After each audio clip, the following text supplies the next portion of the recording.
everybody. I am Lady Alicia du Bois of Antier. I see there's some people from out of Kingdom, and that's so fantastic. I'm so glad that you could join us. I am going to talk to you today about cadels or cadeaux. The Waiting for Cadeau title is just a little play on words, but the French word for cadel, what we call a cadel, is cadeau, which means gift. So we're talking about the same thing when we talk about cadeaux and cadels. We're going to go, I'll repeat this for the benefit of the recording. We're going to go through an overview, a visual overview through time of different cadels, and we're going to talk about what a cadel is. And then we will go through a few different examples and pick them apart and talk about how they are constructed. I have no idea how long this presentation is going to last because I've given it once and I had an hour and I went over time. So I'm going to try and go through the visual overview a little bit faster, but if I'm going too fast, feel free to slow me down, or if you have any questions about what we're seeing, feel free to ask and we'll just see how long it takes. We'll just see. Okay, so I'm going to share my screen here. Oh, and you'll probably see me turn to the side a little bit here because my computer is, my camera is on one screen and my presentation is on the other one. Okay, so can everybody see that? Yeah. Mr. Stisa, can you see the title screen here? Yep, I can see it. Okay, great. So first we have to talk about what is a cadel. A cadel is, according to Wiktionary, an ornate capital letter used in calligraphy consisting of interlacing pen strokes. Okay. Well, but this isn't an ornate capital letter consisting of interlacing pen strokes. This is the signature of Elizabeth I. The capital E here has all kinds of pen strokes, so that doesn't look like a cadel to me. According to the British Library, a cadel is a calligraphic decorative extension to the ascending or descending strokes of letters, usually on the first or last lines of a page. They sometimes feature human or animal heads. Okay, well, these are decorative extensions to the ascending strokes on the first line of a document. No human heads. This image is from the privilege of Pope Gregory IX from 1231.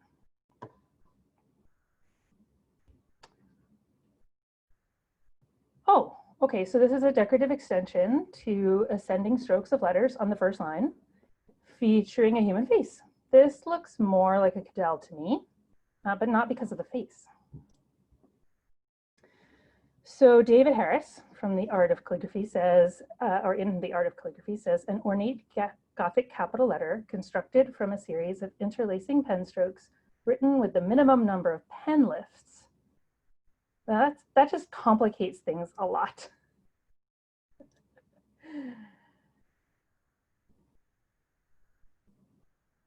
Here's another example or another definition. The word cadel is used to describe a flourish made up primarily of relatively straight sections joined by angular or square corners rather than curves based on ovals and circles. Okay. So this is kind of my definition, taken from all those other ones, because there isn't really a whole lot of agreement. So I would call a cadel a capital letter, distinctive from the other letters surrounding it, built up of interlacing or interconnecting strokes that are angular, squared, and are often parallel and geometric. They can also contain figures such as faces or animals, as well as elaborate flourishes. Usually based on Gothic letter forms, a cadel is not always written in the hand as the surrounding text, same hand as the surrounding text. You have to get really specific. Okay, so that sort of out of the way. What examples do we have through history? Okay, so I've broken them into chunks of time. So before 1400, we start to see these decorative letters, decorative capitals. It's kind of where they start to experiment. This is from 1214. This is a papal bull, which grants authority to over a piece of land to someone. Okay, so this one we saw, and I'll zoom in a little bit here. This one we saw in the beginning. This is a privilege, a Catholic privilege from 1231, and it grants the ability to break a Catholic law to the Hospice of Great Saint Bernard in Switzerland. And I might not always, in the interest of time, I might not always tell you the source of the image. They are all in the bibliography, and I have all of the info in each slide, but I might just try to keep going a little bit faster. This is from 1325. This is a manuscript, and it has all kinds of neat little faces on the ascenders, and like a bird and all kinds of little neat drawings, doodles, little faces and things like that. This is from 1325. Is this the same? Yeah, okay, this is just a closer in view of these little people. 1325. Okay, so the early period of cadels is around from about 1400 to about 1430. And the dates I chose, the ranges that I chose, are based on kind of when the styles change. And it seems very, things go into fashion, and you know, styles go into fashion, but then you still see throwbacks even beyond when the style has evolved. So that was pretty interesting. But so it's a loose delineation of time here. Okay, so things in this period kind of sort of start to take shape. This is from 1402. This was written by Jean Flamel, and actually it's noteworthy to mention that Jean Flamel was the secretary to the Duc de Berry of France, and he is often credited with inventing the cadel, or you know, these were the first cadels, were the ones that Flamel did, and he definitely had his own style, but depending on how you define it, as we saw before, there were definitely hints of this decorative letter treatment before Flamel was doing this. This is another piece by Flamel. And these are ex libris pages. They're basically pages that say this book belongs to the Duc de Berry.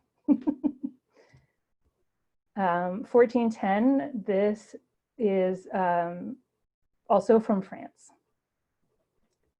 Very similar style, again, very similar features in the, ooh, I just learned that there's a pen. Okay. So the capital letter here with all these little floral elements coming out of it, very similar to what Flamel was doing here, little doodads coming out of it.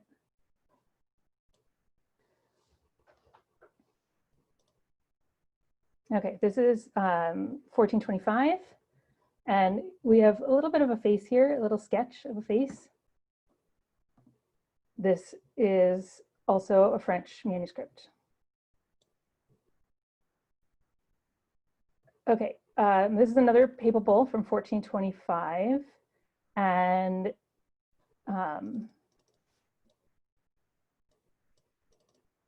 okay, that's just background info. But you can see that this capital here is even more decorative in style. And you can see here, we've got that very similar sort of single or even double line with lots of little decorative bits coming off of it. in here too. Okay.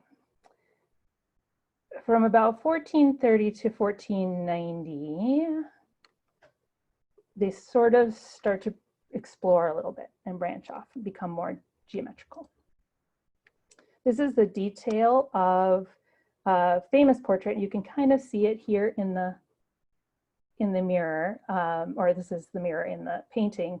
It is the wedding of Giovanni Amalfi and his wife, or it is Giovanni Amalfi and his wife, but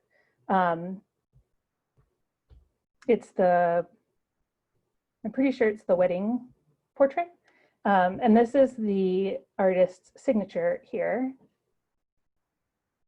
Jan van Eyck, and the date is 1434. So his capital J here is starting to look much more geometric, much more like the sort of thing I think of as a cadel. And this is a really typical example for this time. Okay, this is 1445, and we're seeing much thicker strokes, and there's a face there too. Oh, that's a detailed view of that.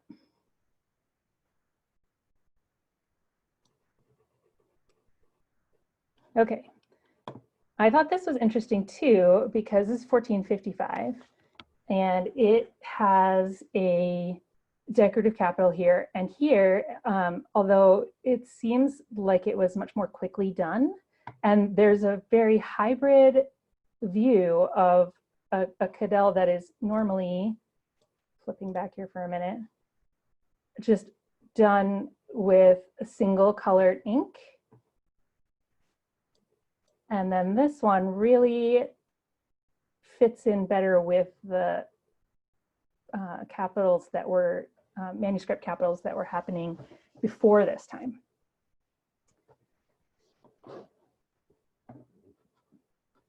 Come on. What's going on? Okay, there we go. Lost my cursor for a second. Okay, 1458. Chronicle of Accounts of Holland. So this is just a, this isn't, or let me think. This is a book of accounts. This is not a manuscript per se. It is a more casual writing style, and yet they're also incorporating these more decorative capitals. Okay, 1460. This book is fascinating. And you're going to see a lot of examples from this book. It's called The Matriculation Register of the Rectorate of the University of Basel. But you can see there's the date here in the top, 1460. And what this actually is a record book of all of the students in the university each year. So as the years go by, the pages are decorated differently. And it's really, really neat. So here is 1462. And this is super decorative. I sort of look at this and think that they told whoever the secretary was, like, yeah, I don't know, just do whatever you want, go wild, you know, just decorate it up to you. Here's 1466. You can see that the strokes are thicker. It's definitely more geometric. There's still, I love these little, I don't know, flowers, bursts that are coming off the vines. And then you also have these capitals here that are sort of less decorative, but still showing the importance of the letter. Okay.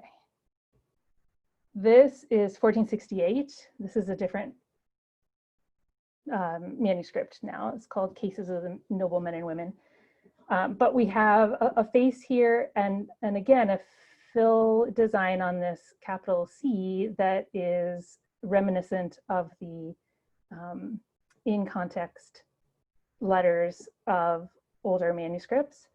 But then you have these beautiful capitals with the crisscrossing geometric and even more swirly styles.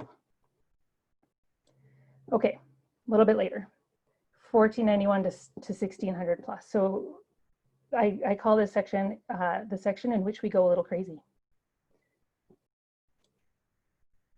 By now, a lot of things are coming into print, and the printed cadels were very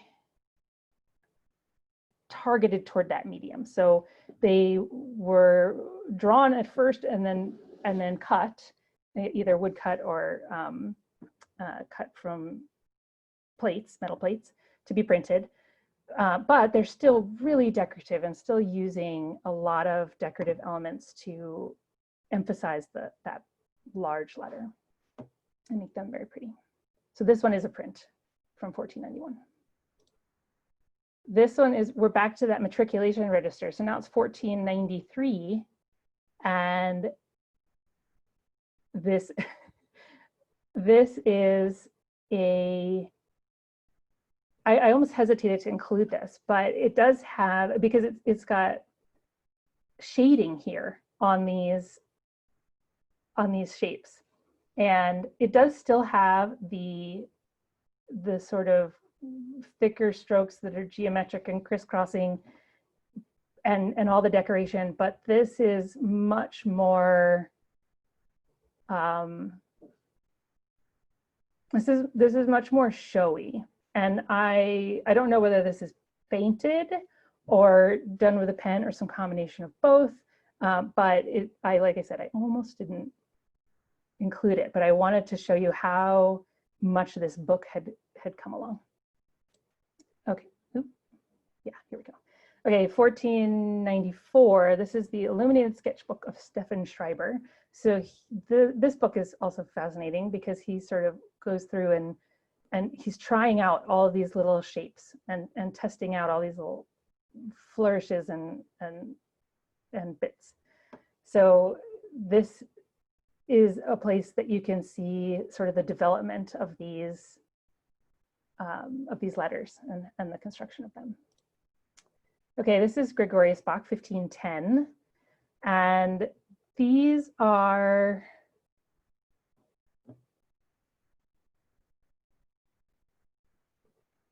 I actually want to skip these.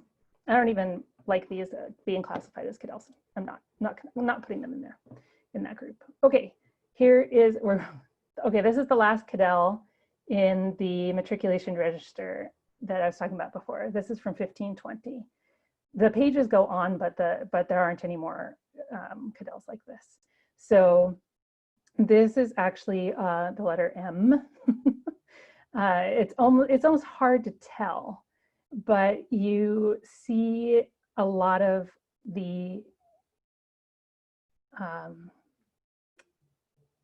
these curved shapes.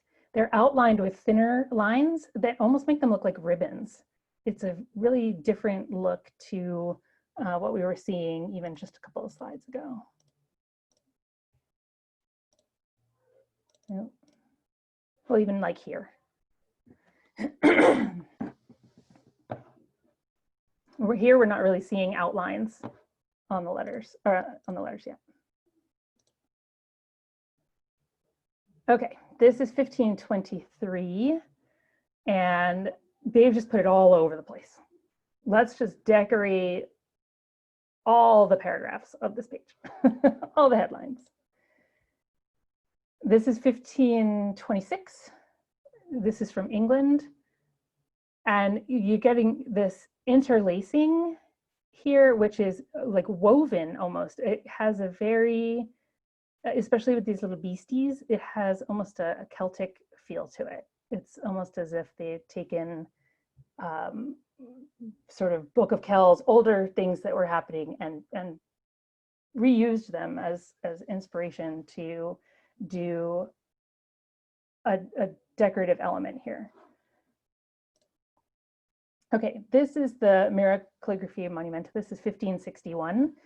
This has so much going on. But multiple cadels. We've got the S, this is an O, we've got a B, and this is an L, I think. It might be an E. Sometimes it's hard to tell. This is an I right here. This book in particular, and there are a few examples from this one too, was a practice book, basically. So the writer did a lot of experimentation with letters as well, tried different things out. And this is from that same book, from 1561. This almost looks Art Deco to me, this decorative capital. Okay, this is 1570. This is the rent roll of a tenant farm in France. So this is a legal document that is a contract to pay money for land. And they're using this in legal documents at this point. Before this time, they were definitely more decorative, not like only for decorative purposes, not, you wouldn't see them in legal texts or in you know, more everyday writing. This is very fancy for everyday writing. Okay, and this is a little bit crazy. 1573, and I am quite sure that there are multiple letters in here, and all I can tell from the words that come, the letters that come next, is that this is a K right here, but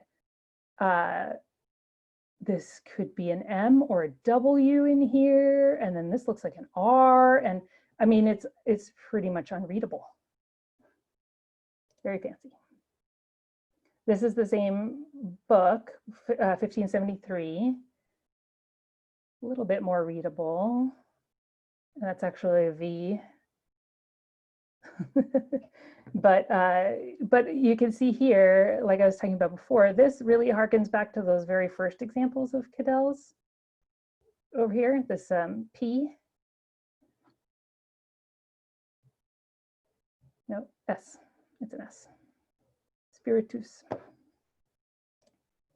Okay, 1583.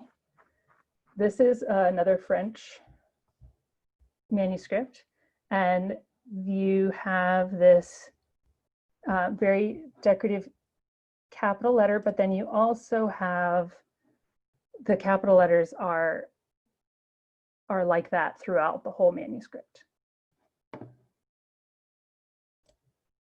Okay, 1592. This was printed, but it does have more of a pen look to it than the P that we saw in the register, which looked painted and possibly not even done with a pen at all.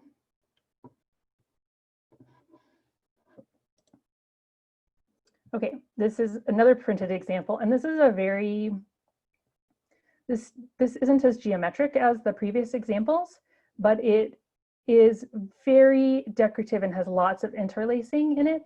So I included it here, especially with this crisscrossing flourish. Ooh, my laser pointer can't quite keep up with my mouse skills. This is 1614. Okay, then that's the last one in the timeline of a review. But there are, you can find cadels right up through much later than period. And then they're even used today. So I had to sort of pick a stopping point, but I didn't want to go too much beyond 1600 since that's kind of where we stop in the SCA, right around there. Okay, so before we go into breaking down cadels, do we have questions?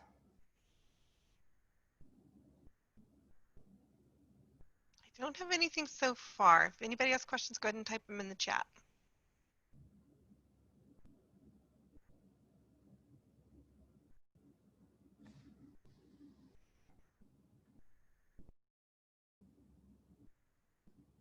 I feel like I was talking pretty quickly. Okay, so we'll see how this part works. I have slides, but then we can also flip over to a different program where I can zoom in and draw on things and that kind of stuff. So let's break down a cadel. So this is one of the early cadels. I picked 4. We'll see where we get to, but I tried to pick one from each of my different time sections. This is from 1402. This is one of Flamel's Ex Libris items. And I'm going to change my laser pointer to the pen. Let's see. Oh, I don't want to write in red. Okay. We'll see how well this works. This is an experiment. So I wanted to look at this letter right here, which is it gonna let me? Oh yeah, this one.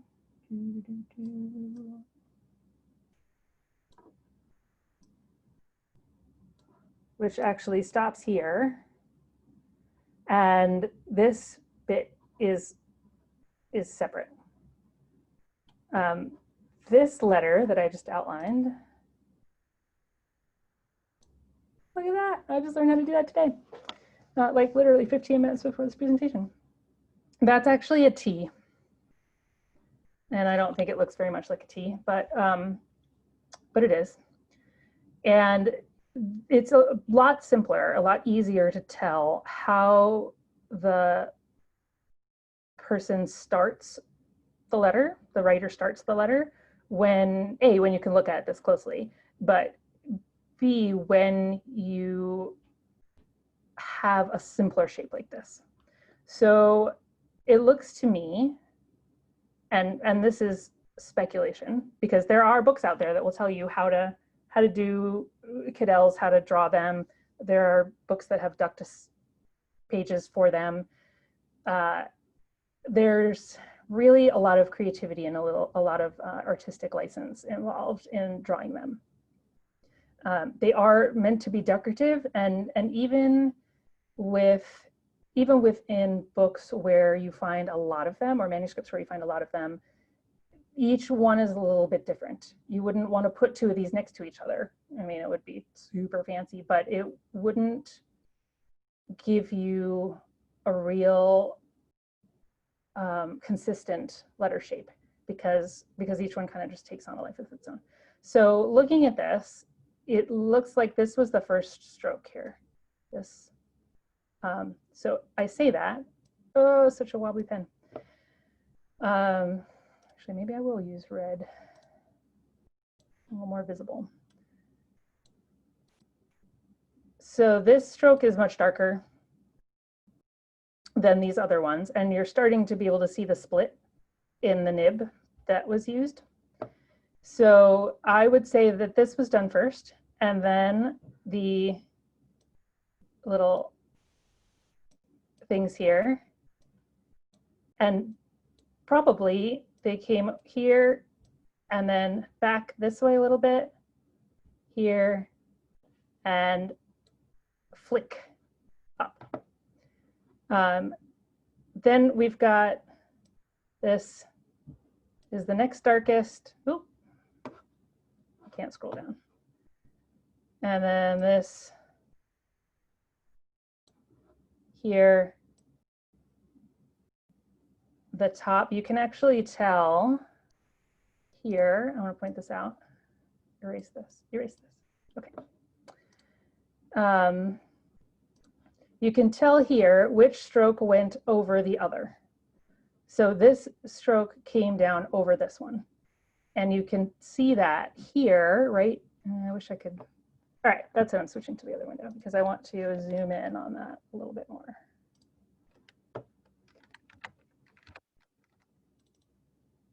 It's not very clear. Okay, well, this is, this overlaps here. Give me something, give me like a paintbrush.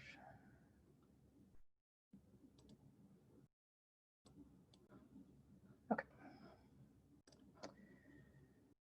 So this stroke came first, and then this one came down over it. You can see how the edge of this, the edge of this stroke comes down over this. And then these were done over this top one, because again, you can see this makes the ink darker. And you can see the edge here of the stroke, so you know it comes over. The smaller lines were, you could have done this with the corner of a nib, but it's more likely that the person just used a separate pen, a separate quill to do this work. So do we have any questions about that?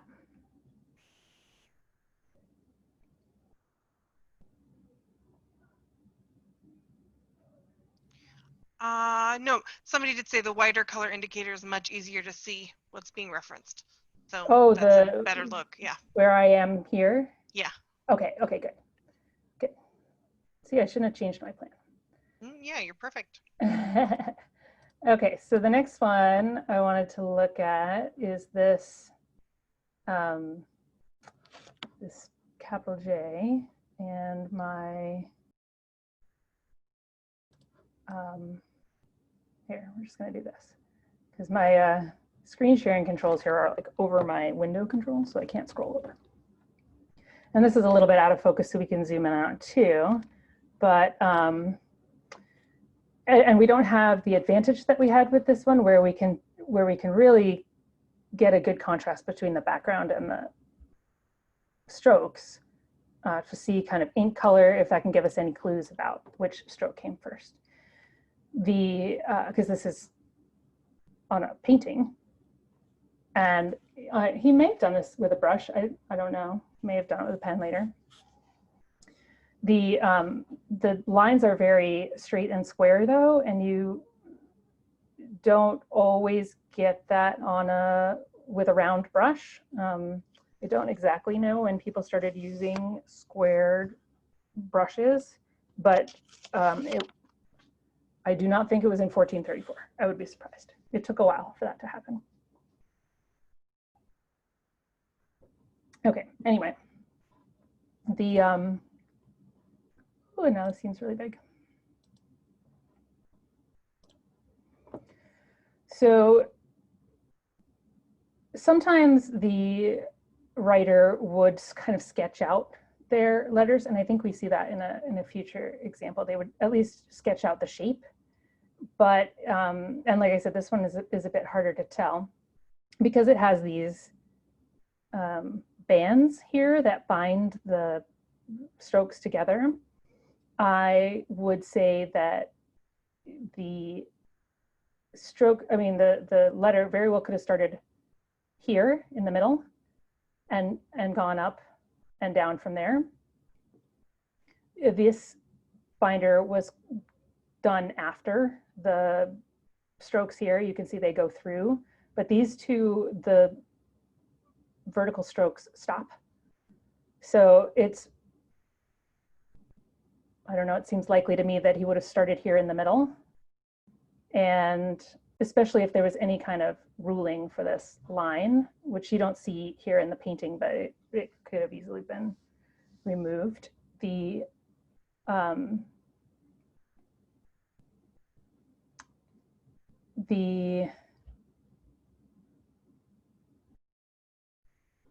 strokes kind of converge here at the bottom and then come out. And I think that either it was done all like with the top and middle and bottom all done at once. Can you go back to using the red indicator? Oh yeah, I'm Sure. It's easier to see. Okay, so I'm talking about these, these vertical lines here. So there are multiple ways that he could have done this. So we've got these vertical lines, and then we'll pick another color here. And then we have these bands that hold the vertical lines together. And these two bands were done, like these red lines were done around these blue lines, because these red lines don't carry through these sections. But here you can see, like really faintly, this band does have really thin lines that go right the way through it. So that's an indicator that these red lines were, go back to red, that these red lines were done in a broken way. So they went around this. So if I were him, I would have started here with these three middle ones, and then gone up from there and up from, and then done these. And these are much thinner here.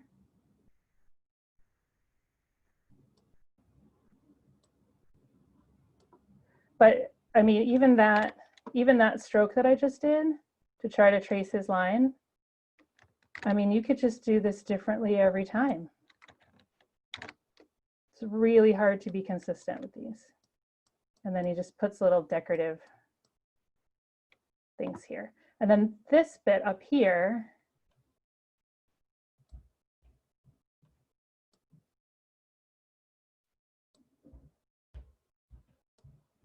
was done separately.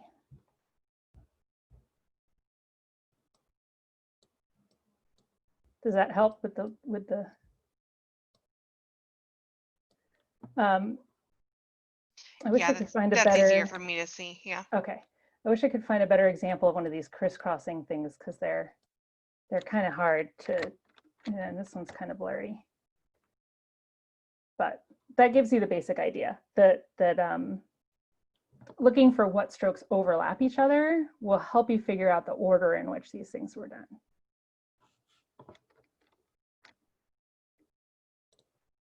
Okay. This one is from that matriculation register, and this is a W. Oh, I also tried to choose letters that we see a lot at the beginning of scrolls. So a lot of scroll text starts with we, and finding a W is difficult. I don't know Latin very well, but I don't find a lot of W's in Latin. This is in German, this book, so it helped me find a W. The T from Flamel, T's are also a common starting letter. So anyway. This one we have our contrast back, and it's a little bit easier to see the overlapping strokes. You can also see where this person made some mistakes. So so let's see here. Well, hang on real quick. We have a question. Do you think it would help to have a rough sketch of the shape you're trying to fill? Do you think Derek had the horn shape of the J sketched in? What was that what we're seeing in the bottommost band? Oh, that's a good question. So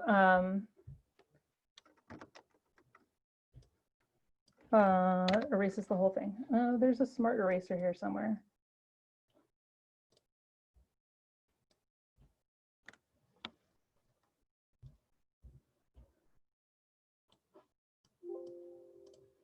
Fine. All right, well, we'll just go back through the history before I started putting brush strokes on it. There we go. So the question was, do I think he sketched out this J shape before he wrote it? Maybe. This one is not very complicated. So it's 3 lines and 3 bands. The This is on a painting also. So the pencil, like what we call pencils that were used at this time, were not necessarily going to show up on this paint very well. It's more likely that he just freehanded this.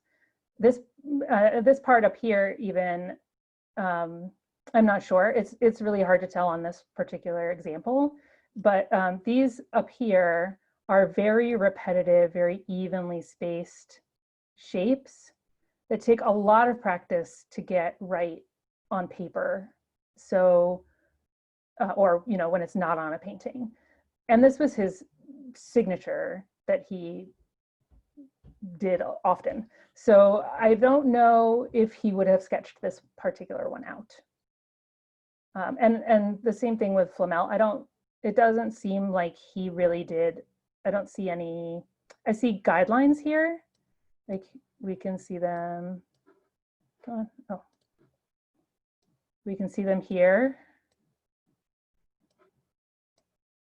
Pardon my very not straight lines, his are straight. But we don't see him missing the line anywhere up here. You know, as though he had a guide for where he wanted these strokes to go, and then they just didn't end up there, which you can see in other examples.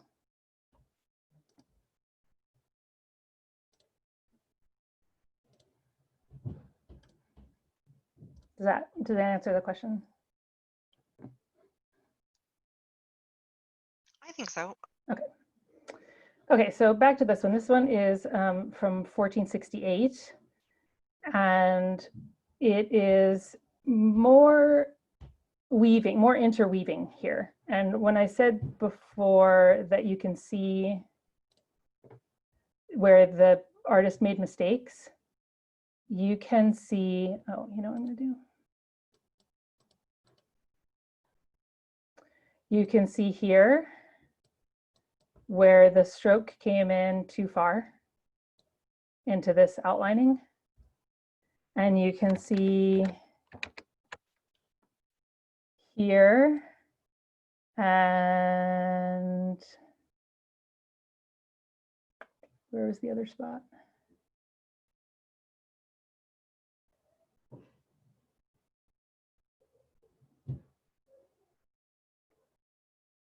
There's another spot over here somewhere where they have to kind of go over the line again because they didn't stop. And there, it does almost look like there are pencil marks here, guide marks right here.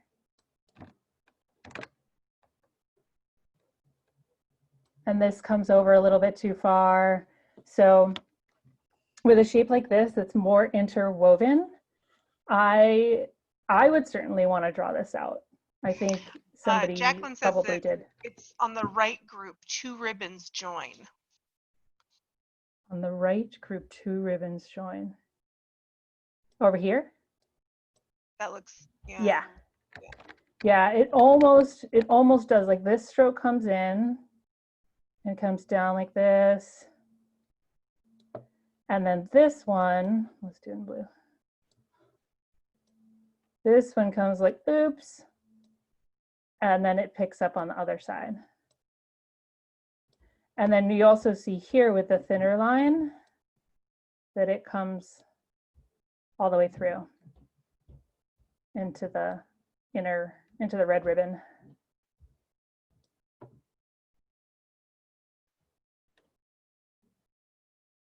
Yeah. So it is here a little bit too. This this ribbon comes a little bit too far into this ribbon's space. I mean, there are other mistakes too, like this line doesn't line up properly. Peter says we've all made these errors with our knot work, probably. Yes, exactly. This does look a lot more like knot work. Hang on one second.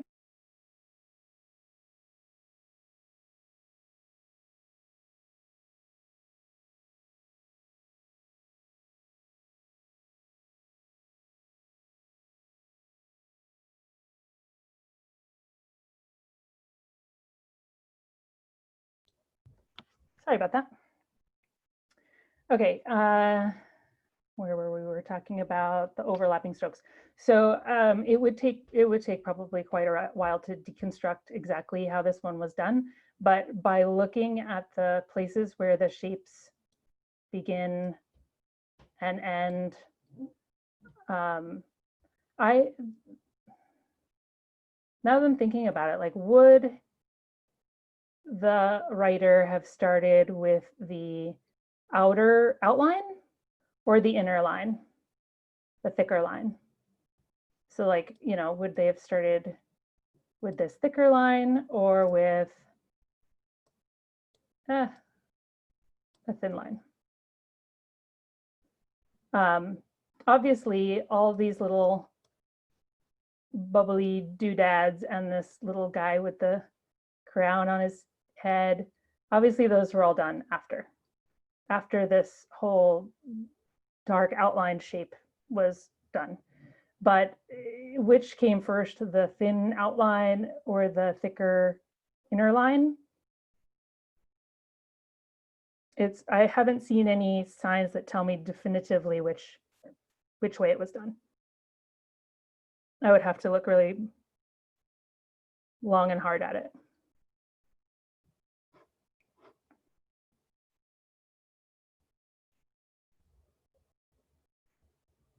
It helps to be able to zoom right into the picture too. Okay.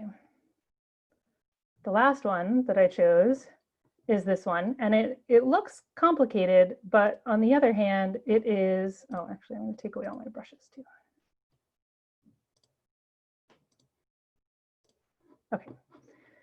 It looks complicated, but really it's just been filled in with all these little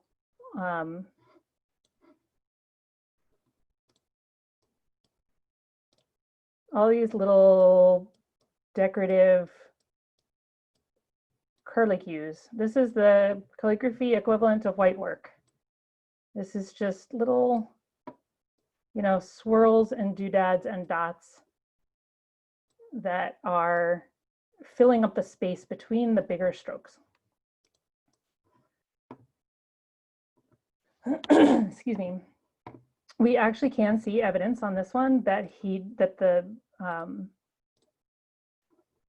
calligrapher drew this in first.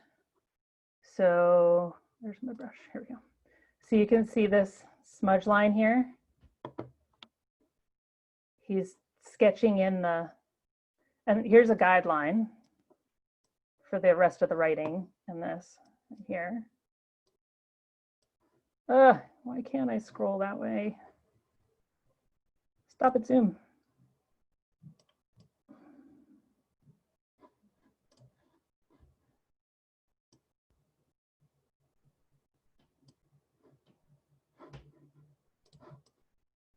Okay, yeah, so you can see that this is for the tops of the letters and this is for the bottoms of the letters.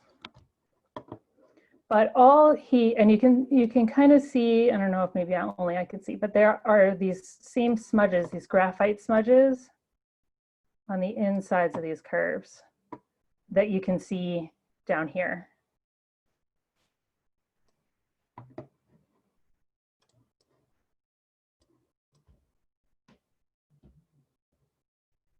I'm just looking for more of those. Yeah, here's another one here, right here. Graphite smudge. So this one was definitely drawn in first. And then the gold was put down first and the black went after. And you can see that here, where the black comes in and almost covers up the gold.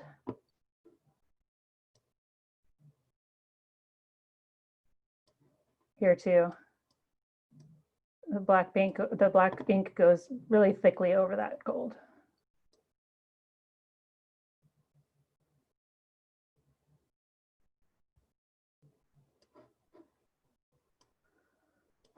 So this one I have actually tried to, just zoom out here for a second.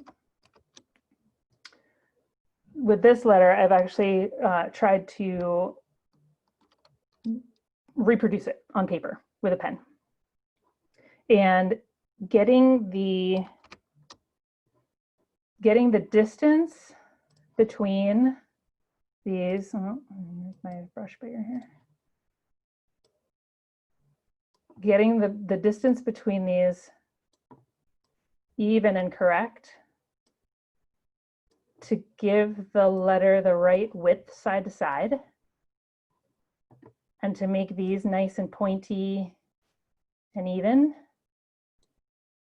Oh man, that's hard. I actually put it down on graph paper first. So I printed this out and I created a grid over it.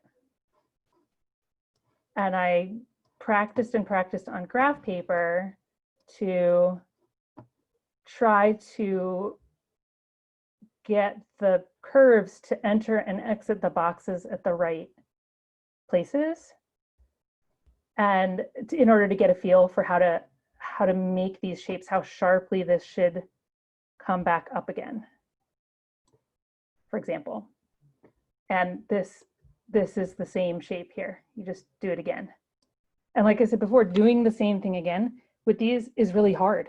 Getting these two shapes to look pretty similar and the same size and the same distance apart the whole time, more difficult. So this, even though it's a sort of simpler complex cadel, it is a very tricky, it's not a simple task to get it to go onto the page.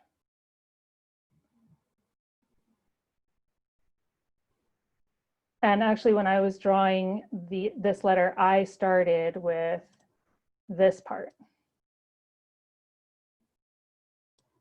because it gave me good distance, a good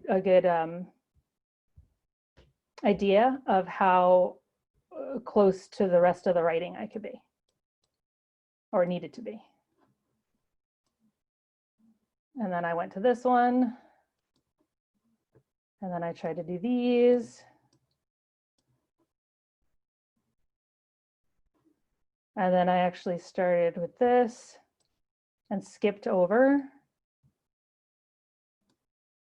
and skipped over and skipped over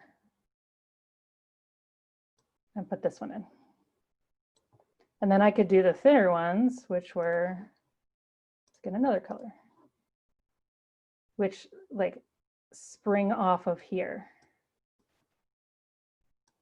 And there's one here. And this here that comes to the inside.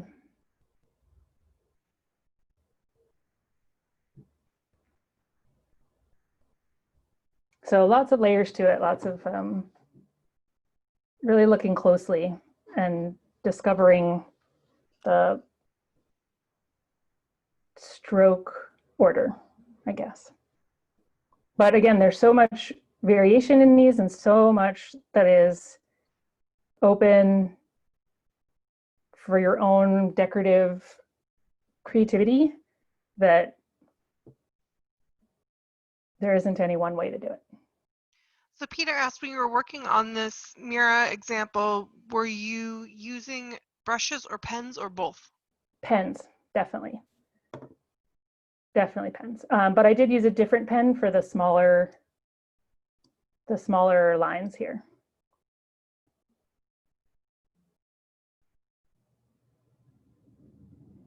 And in fact, with the gold strokes, I was using a pen that I could do these sort of medium-sized gold strokes, but the larger ones, I actually did 2 next to each other. So I could have used a larger pen and then a medium pen and then a small pen, but I ended up using I guess like a medium pen and then going 2 times next to each other, which isn't likely what the artist did, but I was just trying to practice it.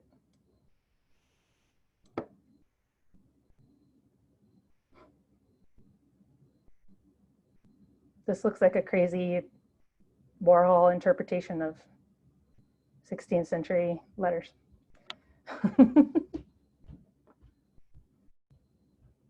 So are there more questions? I'm right at an hour. Look at that. That's great. Have you used Goose quills to do this kind of pen work?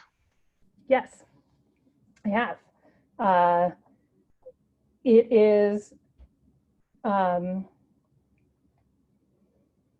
challenging, I would say, especially with gold, because you have to manage the flow of the ink, and that means the viscosity of the ink, like how liquid it is, and the slope you're writing on, and how clean the pen is, and how humid it is, and there are all kinds of factors that affect the flow. So if you're just trying to get the shape of this, let's take away some of these colors.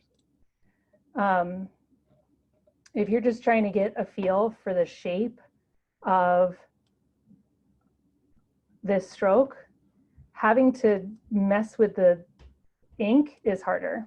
So when I was practicing, and in general, when I'm practicing stuff like that, I like to use a like a steel nib pen or even a felt tip calligraphy marker, because I'm just trying to train my hand in those shapes.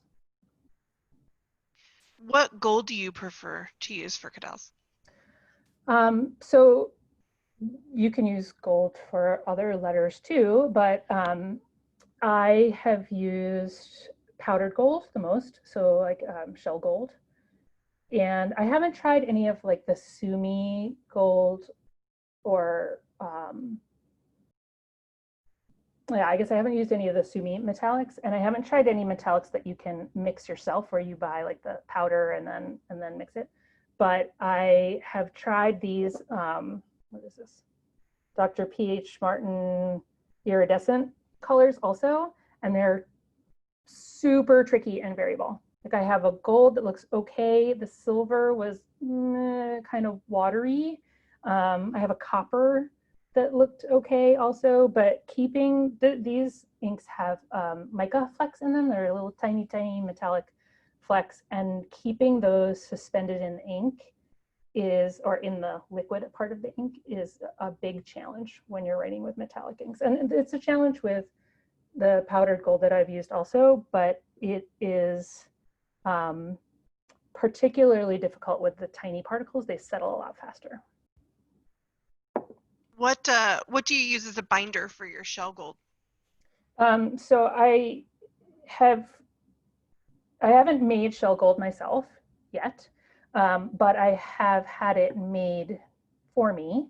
And the person that I had do that is a local artist called Jadwiga, and she makes it with honey and salt and a little bit of, I think it was egg white. Gum arabic was also used. And when I was thinning it out, because you know, it dries just like gouache or yeah, gouache paint does, or other inks. So to reconstitute it, I would use a little bit of gum arabic. Just get flowing again. If you add too much liquid to it, though, that liquid to gold ratio thins out, and you're actually getting fewer flecks on the page. So you don't want to reconstitute it with too much liquid, if that makes sense. Bill says when using the iridescent inks, John Niels has a tiny mixer to mix the mica flakes. They do. They have a little agitator that I guess it's like a little plate that vibrates. I've seen that in their catalog, and I've thought like, wow, that's a really specialist tool. So I haven't tried one. I haven't like sprung for one yet, but that would probably be helpful for keeping these inks, the commercial ones that have the tiny flecks in them, from settling too quickly while you're still using them. Do you have any other questions? Oh, somebody says they put their bottle in a sonic jewelry cleaner. Oh, that's a good idea. I don't have one of those either, but yeah, anything that vibrates a little bit. I bet like you could probably rig something up if you have small children at home, some kind of vibrating teething toy or something. You could probably DIY something out of that.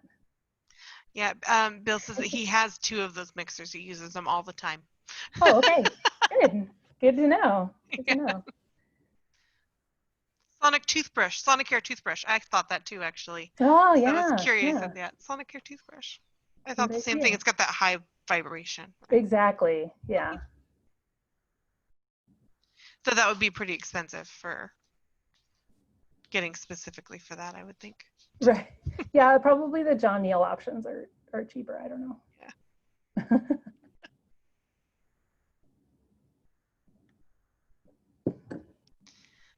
Okay, I think that's all the questions that I'm seeing. Okay. Well, great. Thank you very much for having me. And like I said, I can make this available, this presentation available on the website with the video and the bibliography also, which is 4 pages of links to all of these examples. And I actually kept them in date order, which is sort of helpful.